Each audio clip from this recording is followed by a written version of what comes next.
Hello बच्चों, good morning. कैसे हो आप लोग? बच्चों, आज मैं आप लोग को सामाजिक विज्ञान का चौथा पाठ पढ़ाने वाली हूँ। चौथे पाठ का नाम है भारत की प्रारंभिक राज्य व्यवस्था, यानी कि भारत की शुरुआत की राज्य व्यवस्था कैसी थी, प्रबंध कैसा था राज्य का, उसके बारे में हम लोग पढ़ते हैं। चलिए, भारत में राजनीतिक व्यवस्था और संस्थाओं के विषय में हमें वेद, महाकाव्य और बौद्ध ग्रंथों से जानकारी प्राप्त होती है। ऋग्वेद कालीन या वैदिक कालीन राज्य व्यवस्था का स्वरूप कबीलाई यानी आदिवासी शासन व्यवस्था की तरह था। उसके मुखिया को राजन यानी राजा या क्षत्रिय कहते थे, जिसका चुनाव होता था। सभा और समिति जैसी राजनीतिक संस्थाएं अस्तित्व यानी वजूद में थीं। इस समुदाय को विश्व भी कहा जाता था। भारत में इसके बाद अलग अलग प्रकार की राजनीतिक व्यवस्था प्रभाव यानी असर में आई। करें भारत में राजनीतिक व्यवस्था और संस्थाओं के विषय में हमें वेद और महाकाव्य और बौद्ध धर्म ग्रंथों से ज्ञान प्राप्त होती है। ऋग्वेद कालीन या वैदिक कालीन राज्य व्यवस्था का स्वरूप कबीलाई यानी आदिवासियों के शासन व्यवस्था की तरह था।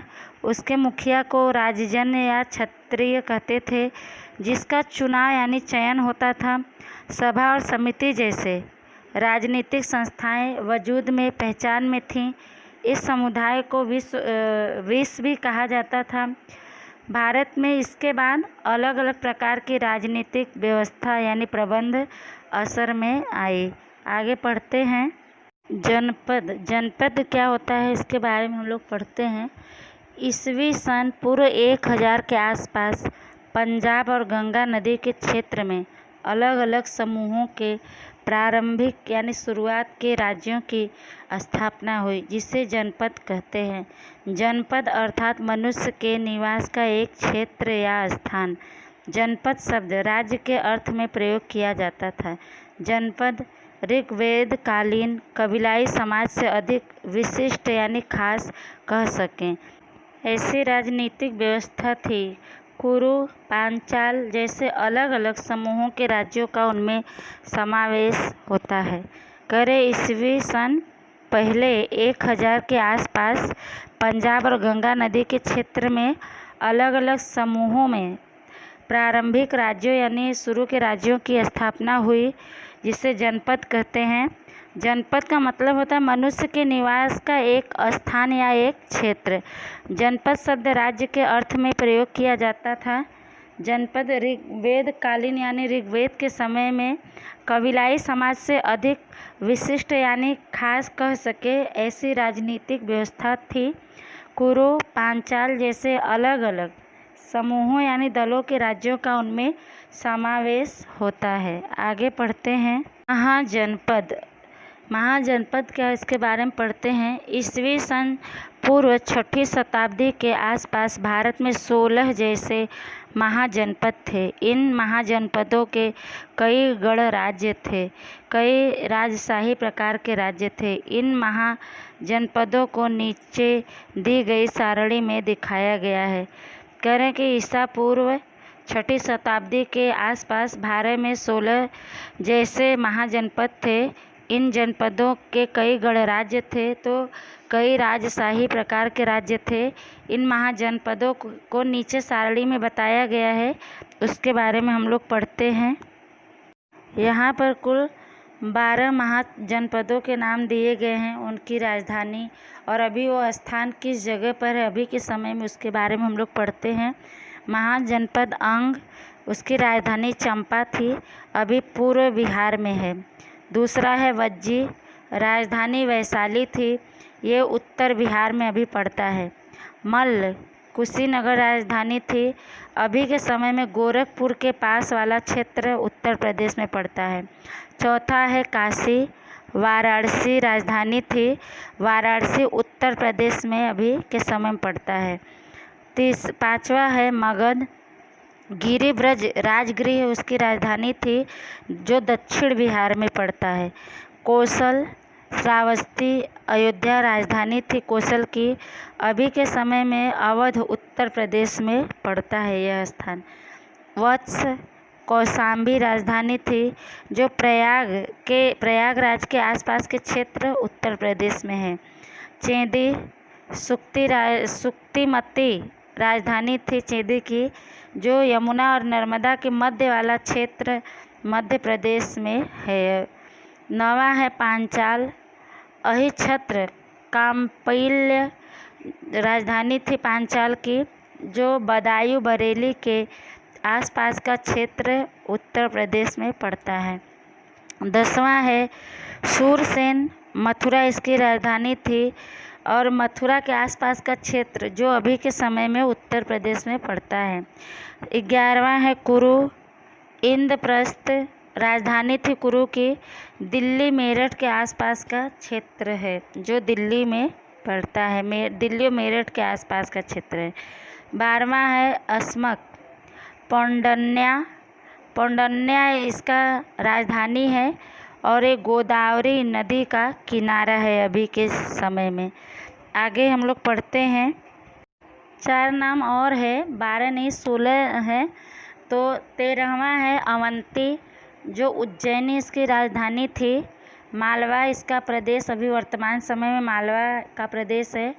14वां है मत्स्य, इसकी राजधानी विराटनगर थी, जो अभी के समय में जयपुर राजस्थान के पास का क्षेत्र है। 15वां है गांधार, जो तक्षशिला इसकी राजधानी थी। पेशावर और रावलपिंडी के आसपास का क्षेत्र अभी के समय का है। 16वां है कंबोज। लाजपुर, जो नैऋत्य कश्मीर के पास वाला क्षेत्र अभी में है। बच्चों आगे हम लोग पढ़ते हैं। पाली भाषा में लिखे अंगुत्तर निकाय ग्रंथ के अनुसार अनुवैदिक काल में 16 महाजनपद थे।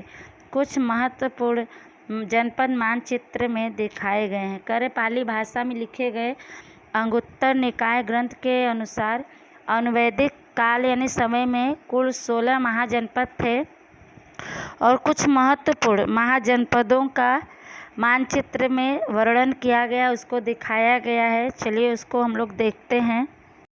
मानचित्र में महत्वपूर्ण जनपद कौन कौन से हैं? पेशावर, तक्षशिला, कुरुक्षेत्र, इंद्रप्रस्थ, मथुरा, कौशल, कपिलवस्तु, अयोध्या, काशी, पाटलिपुत्र, वैशाली, अंग, यहाँ पे है उज्जैनी, तिष्ठान और ताम्रलिप्ति। ये सब महत्वपूर्ण महाजनपद हैं, चित्र में दिया गया है। आगे हम लोग पढ़ते हैं। आगे है राजशाही राज्य व्यवस्था। राजशाही यानी राजसी राज्य की व्यवस्था कैसी थी उसके बारे में हम लोग पढ़ते हैं।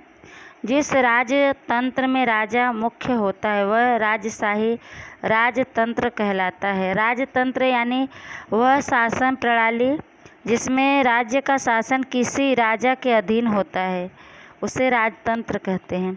इस काल में महाजनपदों के मध्य सत्ता के लिए प्रतिस्पर्धा रहती थी। प्रतिस्पर्धा यानी एक दूसरे के प्रति प्रतियोगिता रहती थी शासन के लिए, जिसमें मुख्य 4 शक्तिशाली राजतंत्र मगध, कौशल, वत्स, अवंती के बीच स्पर्धा यानी प्रतियोगिता रहती थी, जिसमें अंत में मगध शक्तिशाली राजा के रूप में प्रसिद्ध यानी विख्यात हुआ। करें जिस राजतंत्र में राजा मुख्य होता है वह राजशाही राजतंत्र कहलाता है। और इस समय में महाजनपदों के बीच सत्ता यानी शासन के लिए प्रतिस्पर्धा यानी प्रतियोगिता होती रहती थी, जिसमें मुख्य 4 शक्तिशाली ताकतवर राजतंत्र मगध, कौशल, वत्स, अवंती के बीच प्रतियोगिता रहती थी, जिसमें अंत में मगध शक्तिशाली राज्य के रूप में प्रसिद्ध हुआ। आगे पढ़ते हैं मगध के बारे में। राजाशाही राजतंत्र में बुद्ध के समय में मगध राज्य शक्तिशाली महाजनपद बना। मगध में 3 शक्तिशाली वंशों ने शासन किया। कह रहे हैं राजाशाही राजतंत्र में बुद्ध के समय में मगध राज्य शक्तिशाली यानी ताकतवर महाजनपद बना था और मगध में 3 शक्तिशाली वंशों ने शासन यानी राज्य किया। आगे पढ़ते हैं। हर्यक वंश के बारे में हम लोग पढ़ेंगे। इस वंश के स्थापक बिंबिसार नाम के राजा थे। मगध की राजधानी के रूप में राजगृह गिरिव्रज थी, जो गंगा और सोन नदी के किनारे वाला भाग था। इसके बाद इनके पुत्र अजातशत्रु ने शासन किया। उन्होंने पाटलिपुत्र पटना को राजधानी बनाया था। उन्होंने वज्जी संघ के साथ युद्ध करके लिच्छवियों को पराजित किया था और मगध राज्य का विस्तार किया था। हर्यक वंश के बारे में बता रहे हैं कि मगध पर 3 शक्तिशाली वंशों ने शासन किया। तो उसमें पहला हर्यक वंश है। इसकी स्थापना बिंबिसार नाम के राजा ने किया था। मगध की राजधानी के रूप में राजगृह गिरिव्रज थी, जो गंगा और सोन नदी के किनारे का भाग था। इसके बाद इनके पुत्र अजातशत्रु ने शासन किया। उन्होंने पाटलिपुत्र पटना को अपनी राजधानी बनाया। इन्होंने वज्जी संघ के साथ युद्ध करके लिच्छवियों को हराया और मगध राज्य को बढ़ाया, विस्तार करना यानी बढ़ाया था। दूसरा वंश आया था नाग वंश। उसके बारे में हम लोग पढ़ते हैं। हर्यक वंश के बाद नाग वंश सत्ता यानी शासन पर आया, जिसमें शिशुनाग नाम के बौद्ध धर्म को मानने वाला राजा हुए। करें हर्यक वंश के बाद नाग वंश सत्ता पर आया, शासन पर, जिसमें शिशुनाग नाम के बौद्ध धर्म को मानने वाले राजा हुए थे। तीसरा है नंद वंश। नंद वंश के बारे में हम लोग पढ़ते हैं। महापद्म नंद द्वारा स्थापित नंद वंश सबसे शक्तिशाली यानी ताकतवर वंश था। महापद्म नंद भारत का सर्वप्रथम साम्राज्य निर्माता माना जाता है। उसके काल यानी समय में मगध भारत का सबसे शक्तिशाली राज्य बन गया था। सिकंदर के बाद भारत पर आक्रमण के समय मगध पर नंद वंश का धनंद नाम का राजा शासन करता था। करें महापद्म नंद द्वारा स्थापित की गई नंद वंश सबसे ताकतवर वंश था। महापद्म नंद भारत का सर्वप्रथम यानी पहली बार साम्राज्य निर्माता बने थे। पहली बार इन्होंने साम्राज्य का निर्माण किया था। इसके समय में मगध भारत का सबसे शक्तिशाली राज्य बना था। सिकंदर के भारत पर हमला के समय मगध पर नंद वंश का धननंद नाम का राजा शासन करता था। आगे पढ़ेंगे गणराज्य। गणराज्य का मतलब क्या होता है, गणराज्य के बारे में हम जानेंगे। गणराज्य अर्थात लोगों द्वारा प्रत्यक्ष यानी देखा हुआ या अपरोक्ष यानी अनदेखा प्रणाली से चुने गए शासक द्वारा शासित राज्य। गणराज्य प्राचीन यानी पुराने राज्य व्यवस्था तथा शासन प्रणाली का उल्लेखनीय लक्षण यानी निशान था, पहचान था। गण का सामान्य अर्थ समूह होता है।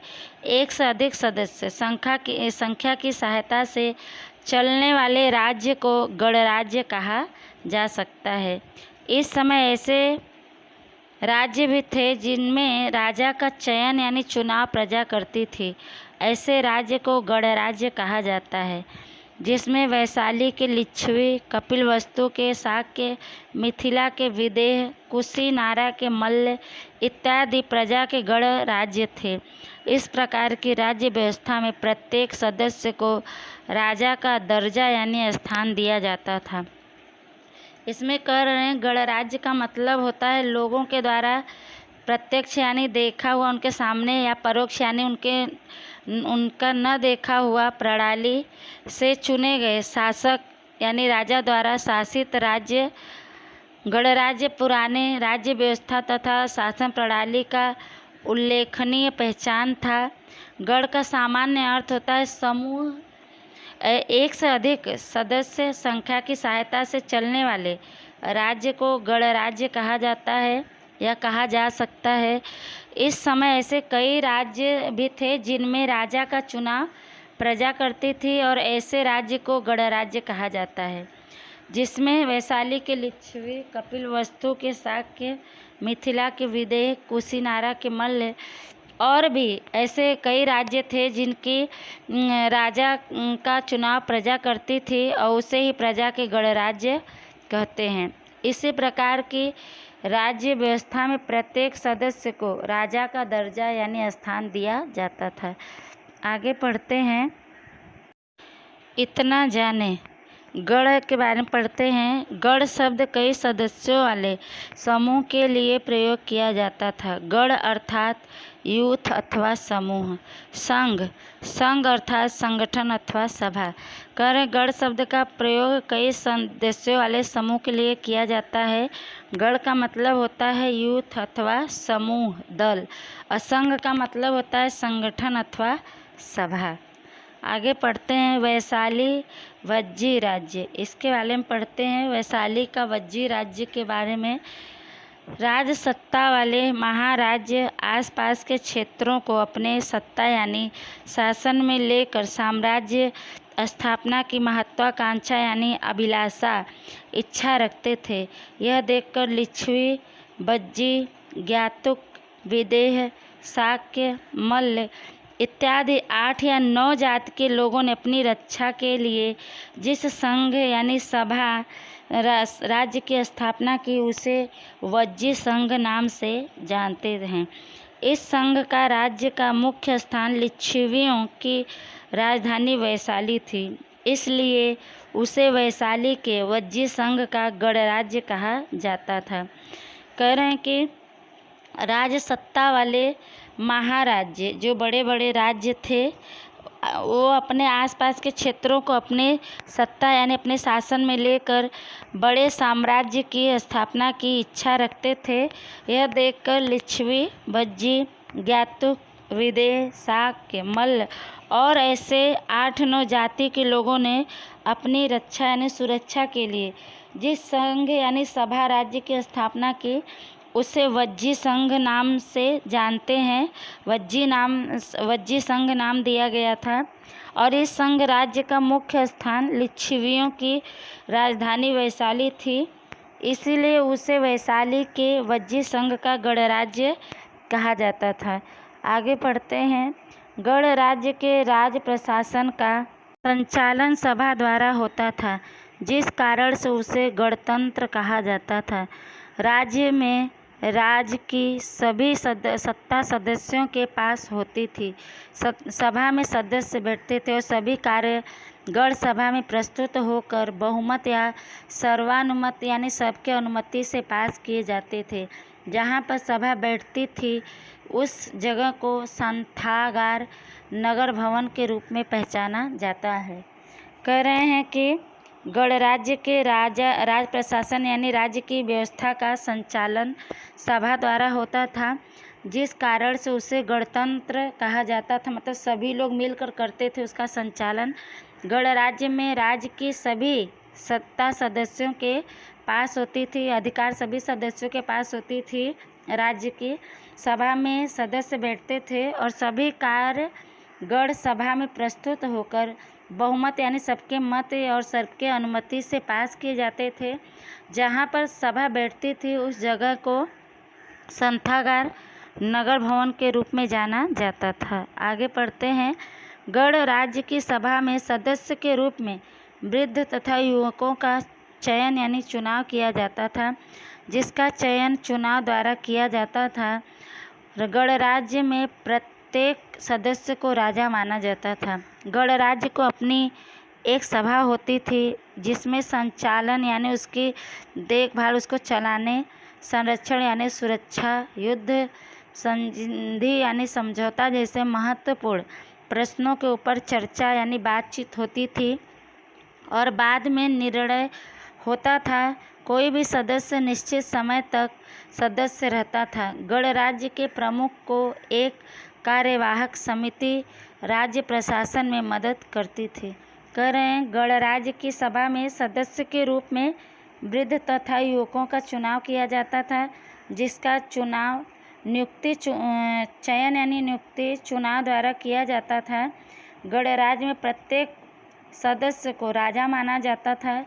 गणराज्य की अपनी एक सभा होती थी जिसमें चलाने के लिए राज्य को संरक्षण के लिए, युद्ध के लिए संधि यानी समझौता जैसे महत्वपूर्ण प्रश्नों पर बातचीत होती थी और बाद में उस पर फैसला होता था। कोई भी सदस्य निश्चित समय तक सदस्य रहता था। गणराज्य के प्रमुख को एक कार्यवाहक यानी कार्य करने के लिए कार्यवाहक समिति राज्य प्रशासन में मदद करती थी, सहायता करती थी। आगे पढ़ते हैं हम लोग। गणराज्य समय का समाज जीवन और राज्य व्यवस्था। गणराज्य के समय का सामाजिक जीवन कैसा था और राज्य की व्यवस्था कैसी थी, प्रबंध कैसी थी, उसके बारे में हम लोग पढ़ेंगे।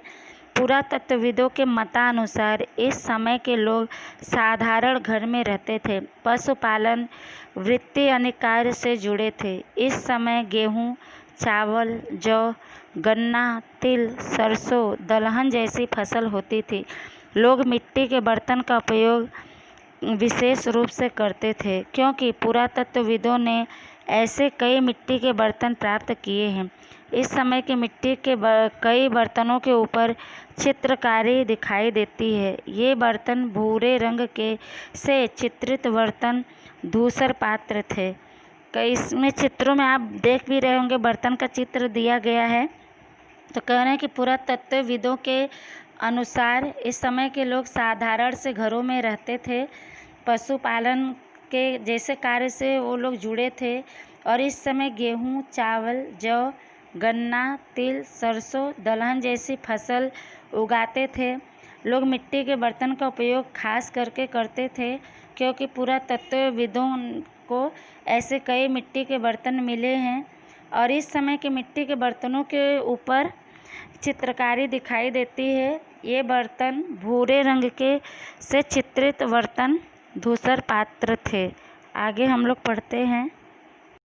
इस समय किसी भी राज्य का शासक अपने राज्य की सुरक्षा का उपाय अवश्य करता था, इसलिए राज्य की राजधानी के चारों तरफ किला बनाया जाता था। यह किला मजबूत और ऊंचा होता था। इसमें अधिक मात्रा में पत्थर और ईंट का उपयोग किया जाता था। कई राजा अपनी शक्ति और समृद्धि का दिखावा करने के लिए राज्य के चारों तरफ विशाल यानी बहुत बड़ी, ऊंची और बड़ी दीवार बनाते थे। प्रयागराज में प्राप्त ईंट की दीवार लगभग 2500 यानी 2500 वर्ष पहले की मानी जाती है। प्रायः उस समय इसी प्रकार की दीवार वाले किले बनाए जाते थे। कह रहे हैं कि इस समय की किसी भी राजा शासक अपने राज्य की सुरक्षा की व्यवस्था अवश्य करता था, इसलिए राज्य की राजधानी के चारों ओर किला बनवाया जाता था। यह किला बहुत मजबूत और ऊंचा होता था। इसमें अधिक मात्रा में पत्थर और ईंट का प्रयोग किया जाता था। कई राजा अपनी शक्ति यानी ताकत और अपनी समृद्धि यानी संपन्नता को दिखाने के लिए, उसका दिखावा करने के लिए राज्य के चारों तरफ विशाल यानी बहुत बड़ा, ऊंची और बड़ी दीवार बनाते थे। प्रयागराज यानी इलाहाबाद में जो प्रयाग है, वहाँ से मिली ईंटों की दीवार लगभग 2500 साल पुरानी मानी जाती है और उस समय के इसी प्रकार के दीवार वाले किले बनाए जाते थे। आगे पढ़ते हैं। इस समय के सभी महाजनपदों को विशाल सेना और सुरक्षा के लिए मजबूत किले की आवश्यकता रहती थी। इस आवश्यकता को पूरा करने के लिए लोगों से कर यानी चुंगी लिया जाता था, जिसे टैक्स भी बोलते हैं। कृषि का छठा भाग किसान राजकोष में जमा कराते थे। कारीगर समाज महीने में एक दिन राज्य का कार्य करते थे। पशुपालक कर के रूप में पशु देते थे। व्यापारी वस्तुओं के क्रय विक्रय पर कर देते थे। महाजनपदीय समय में लोहे के औजार के कारण खेती में सुधार आया। कह रहे हैं कि इस समय के सभी महाजनपद जो थे, उनको विशाल सेना और सुरक्षा के लिए मजबूत किले की आवश्यकता रहती थी और इस आवश्यकता को पूरा करने के लिए लोगों से कर यानी चुंगी लेते थे। कृषि का किसान यानी खेती करने वाले किसान, वो अपने कृषि का छठा भाग राजकोष में जमा कराते थे। कारीगर समाज में महीने में एक दिन राज्य का कार्य करते थे। पशु पालने वाले पशुपालक कर के रूप में पशु देते थे। व्यापारी वस्तुओं के क्रय विक्रय का कर देते थे। महाजनपदीय समय में लोहे के औजार के कारण खेती में सुधार आया था। आगे पढ़ते हैं। इतना जाने, महावीर स्वामी और गौतम बुद्ध दोनों ने इन जनपदों यानी गढ़ राज्यों में पैदल विचरण यानी यात्रा किया था। जैन और बौद्ध धर्म ग्रंथों के गढ़ राज्यों के बारे में जानकारी मिलती है। गढ़ राज्य युग के समय महात्मा बुद्ध का जन्म हुआ। इस कारण से इस युग को बुद्धकालीन युग कहा जाता है। कह रहे हैं कि महावीर स्वामी और गौतम बुद्ध दोनों ने इन जनपदों गढ़ राज्यों में पैदल ही घूमा था। जैन और बौद्ध धर्म ग्रंथों से गढ़ राज्यों के विषय में जानकारी मिलती है। गणराज्य युग के समय महात्मा बुद्ध का जन्म हुआ था। इसी कारण से इस युग को बुद्धकालीन यानी बुद्ध के समय का युग माना जाता है। आगे है, विश्व में अन्य जगह स्पार्टा, एथेंस, रोम, ग्रीस इत्यादि के नगर राज्यों का जिस तरह लोकशाही यानी जनता की ताकत, जनता की शक्ति राज्य के रूप में विवरण यानी उल्लेख किया गया है, उसी प्रकार चीन के गढ़ राज्यों का भी लोकशाही राज्य के रूप में उल्लेख किया जा सकता है। कह रहे कि विश्व के दूसरे जगह स्पार्टा, एथेंस, रोम, ग्रीस इत्यादि के नगर राज्यों का जिस तरह से लोकशाही राज्य के रूप में विवरण यानी उल्लेख किया गया है, उसी प्रकार प्राचीन भारत के यानी पुराने भारत के गढ़ राज्यों का भी लोकशाही राज्य के रूप में उल्लेख किया जा सकता है। बच्चों, यह पाठ आपका समाप्त होता है और इससे संबंधित प्रश्न उत्तर आपको बाद में दिया जाएगा। इस पाठ को आप लोग अच्छे से 1 से 2 बार सुनिएगा। तब तक के लिए धन्यवाद।